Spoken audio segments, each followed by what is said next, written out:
जय श्री राधे, जय श्री कृष्णा।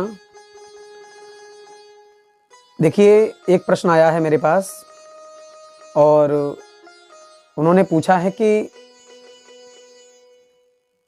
प्राण कितने हुआ करते हैं, प्राण कितने होते हैं। अब आप कहेंगे प्राण तो एक ही होता है, लेकिन नहीं। देखिए, प्राण मुख्य रूप से 5 होते हैं, 5 उपप्राण होते हैं। प्राण, अपान, समान, उदान और व्यान। इन 5 प्राणों के अपने अपने अलग कार्य होते हैं, अलग अलग इनके कर्म होते हैं। तो सबसे पहला जो है प्राण, उसका काम क्या होता है, जो श्वास है, श्वास जो भीतर बाहर आता जाता है, इसी को हम प्राण कहते हैं। अपान जो नाभि से पांव तक रहता है। समान वो है जो नाभि से हृदय तक रहता है। और उदान वो है जो हृदय से सिर तक रहता है।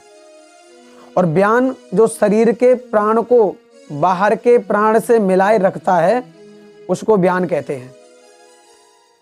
तो प्राण, अपान, उदान, समान और व्यान, 5 प्राण हुआ करते हैं। अब देखिए, अब बात कर लें, 5 उपप्राण होते हैं। देवदत्त, क्रकल, नाग, कूर्म और धनंजय। जिसमें देवदत्त जो है वह उपप्राण है जिसके द्वारा हमें छींक आती है। क्रकल वह उपप्राण है जिससे हम उबासी लेते हैं, जिसको जम्हाई बोलते हैं। क्रकल वह उपप्राण है, ध्यान से सुनना है।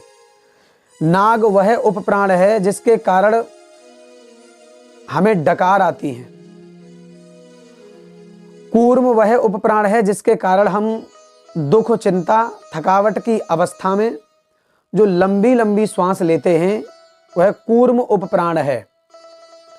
धनंजय वह उपप्राण है जो व्यान प्राण की भांति बाहर और भीतर के प्राणों को मिलाए रखता है। तो कितने प्राण होते हैं? 5 प्राण हुआ करते हैं और 5 उपप्राण होते हैं। अब देखिए, हमारे शरीर की जो रचना की है परमात्मा ने, क्या गजब की रचना की है। जो अन्नमय कोश होता है, हमारा ये जो शरीर है, इस शरीर को हम देख सकते हैं, इसका एक रूप होता है, इसका एक रंग होता है, हैं? तो जो अन्नमय कोश को हम बाहरी आंखों से देख सकते हैं, इसका रंग, रूप, लंबाई, चौड़ाई सब होता है। इसी प्रकार हमारे शरीर में प्राणमय कोश होता है, लेकिन वो प्राणमय कोश इन आंखों से देख नहीं पाते। प्राणमय कोश सूक्ष्म होता है और वह सूक्ष्म होने पर भी उसका रंग, रूप, स्थान सब कुछ है। यदि कभी आपको इसको देखने का अनुभव किया हो या देख सके, तो इसका रंग हल्का हल्का नीला होता है, नीलाहट प्रकाश के रूप में परिवर्तित होता है। प्राण जो है वह प्रकाशमान है।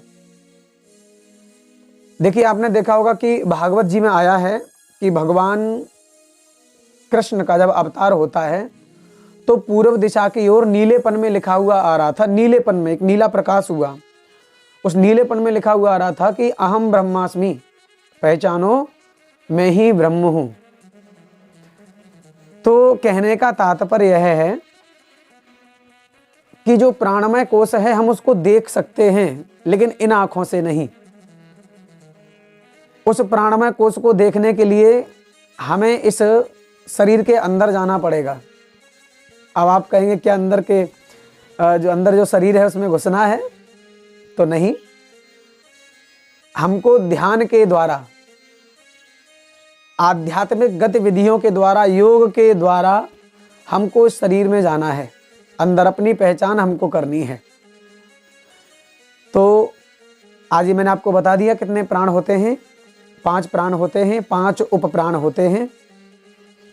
जय श्री राधे, जय श्री कृष्णा।